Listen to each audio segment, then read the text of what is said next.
चीन कसरी यति छिटो प्राविधिक रूपमा अगाडि बढ्यो यो बुझ्नको लागि एउटा शब्दलाई एकदमै राम्ररी बुझ्नुपर्छ। त्यो हो रिभर्स इन्जिनियरिङ। तर यो खाली नक्कल गर्ने कथा मात्रै होइन है, यो त एउटा देशले कसरी आफूलाई विश्वशक्ति बनाउने एउटा गजबको योजना बनायो भन्ने कहानी हो। ल अब मूल प्रश्नबाटै सुरु गरौँ न। आखिर चीन यति छोटो समयमा कसरी प्राविधिक महाशक्ति बन्यो त?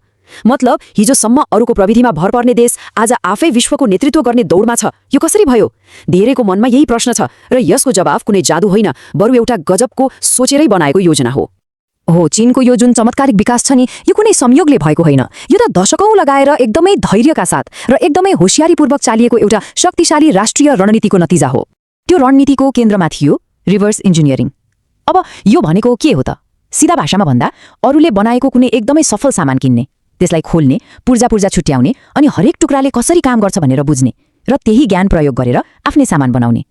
चीनको लागि त यो वर्षौं लाग्ने करोडौं खर्च हुने अनुसन्धानको झन्झटबाट बच्ने एउटा अचूक हतियार नै बन्यो। यो रणनीतिको सबैभन्दा गजबको र भनौँ न नाटकीय उदाहरण चाहिँ सैन्य उड्डयनको क्षेत्रमा देखिन्छ।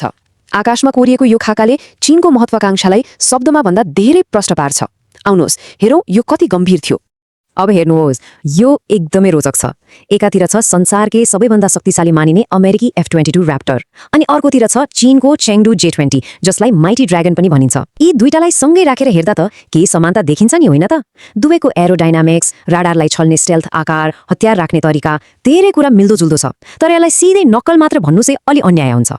हो, यहीँनिर छ मुख्य कुरा। चीनले खाली नक्कल मात्रै गरेन, उसले जे सिक्यो त्यसलाई आफ्नो रणनीतिक उद्देश्य पूरा गर्नको लागि परिवर्तन गर्यो। जस्तै J-20 लाई लामो दूरीको मिसाइल बोक्न सक्ने गरी बनाइएको छ। किन?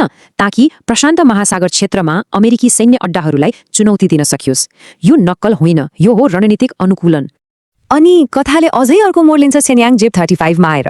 यो हेर्दा अमेरिकी F-35 बाट प्रभावित देखिन्छ, तर यो वास्तवमा एउटा हाइब्रिड डिजाइन हो। मतलब यसले विभिन्न सफल डिजाइनहरूबाट राम्रा कुराहरू लिएर बनाएको छ।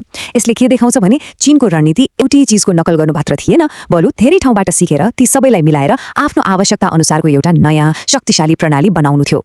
अनि यो तरिका त लगभग हरेक सैन्य उपकरणमा देखिन्छ। J-15 फाइटर जेट रुसको SU-33 मा आधारित, Y-20 यातायात विमान अमेरिकी C-17 जस्तै देखिन्छ, Z-20 हेलिकप्टर ब्ल्याक हकको झल्को दिन्छ, अनि विङलोङ ड्रोनहरू त अमेरिकी प्रिडेटर र रिपरको फोटोकपी जस्तै लाग्छन्। यो कुनै एउटा घटना होइन, यो त वर्षौंदै चलिरहेको एउटा सिस्टम नै हो। अनि अझ रोचक कुरा के छ भने चीनले यी रिभर्स इन्जिनियर गरिएका प्रविधि खास गरी ड्रोनहरूलाई एकदमै सस्तो मूल्यमा संसारभरि बेच्न थाल्यो। यसले के भयो त? यो रणनीति सैन्य शक्ति बढाउने माध्यम मात्र रहेन, यो त विश्वभरि आफ्नो प्रभाव र पहुँच बढाउने एउटा शक्तिशाली आर्थिक र कूटनीतिक हतियार पनि बन्यो। तर यो कथा सैन्य हार्डवेयरमा मात्रै सकिँदैन। चीनले यही सोच, यही सिक, सुधार गर र अगाडि बढ भन्ने मोडललाई भौतिक संसारबाट डिजिटल संसारमा पनि उस्तै सफलतापूर्वक प्रयोग गर्यो। ल अब हार्डवेयरको कुरा छोडेर सफ्टवेयरतिर लागौँ। हेरौँ कसरी चीनले यही सिद्धान्त प्रयोग गरेर आफ्नो छुट्टै विशाल डिजिटल संसार बनायो जसले आज विश्वलाई नै अचम्ममा पारेको छ। यसको सबैभन्दा राम्रो उदाहरण हो WeChat।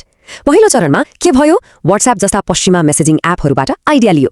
दोस्रो चरणमा त्यसलाई विस्तार गर्यो। त्यसमा पेमेन्ट, सोशल मिडिया, सरकारी सेवाहरू, मतलब जे जति सकिन्छ सबै कुरा एउटै एपमा हालिदियो।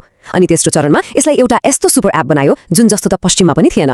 यो थियो नक्कलबाट सुरु गरेर विस्तार गर्दै मौलिक नवीनतासम्मको सफल यात्रा। तर यो रणनीति सधैँ र सबै ठाउँमा सफल भयो त? भएन।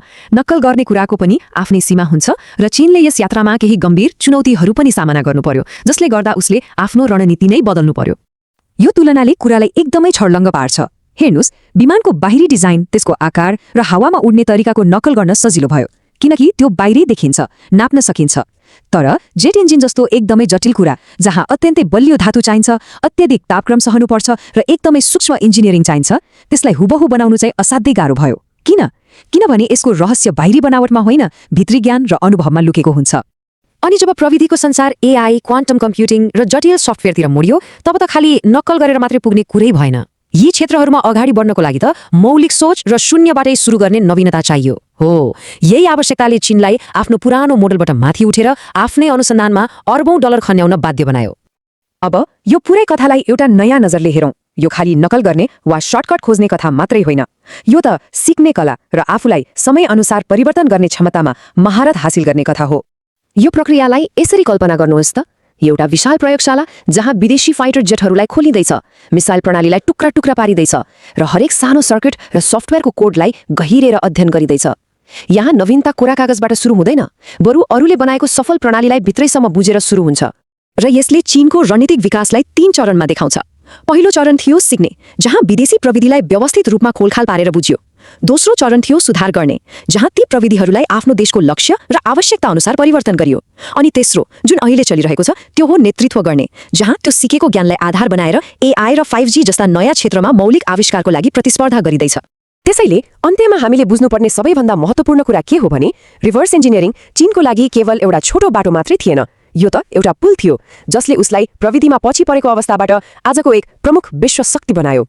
यो पुरै कथाले हामी सबैको अगाडि एउटा गहिरो प्रश्न छोडेर जान्छ। सिक्नु, सुधार गर्नु वा सिधै नेतृत्व गर्ने प्रयास गर्नु, आखिर नवीनताको वास्तविक र सबैभन्दा प्रभावकारी बाटो चाहिँ कुन होला? यो प्रश्न साँच्चै सोच्न लायक छ।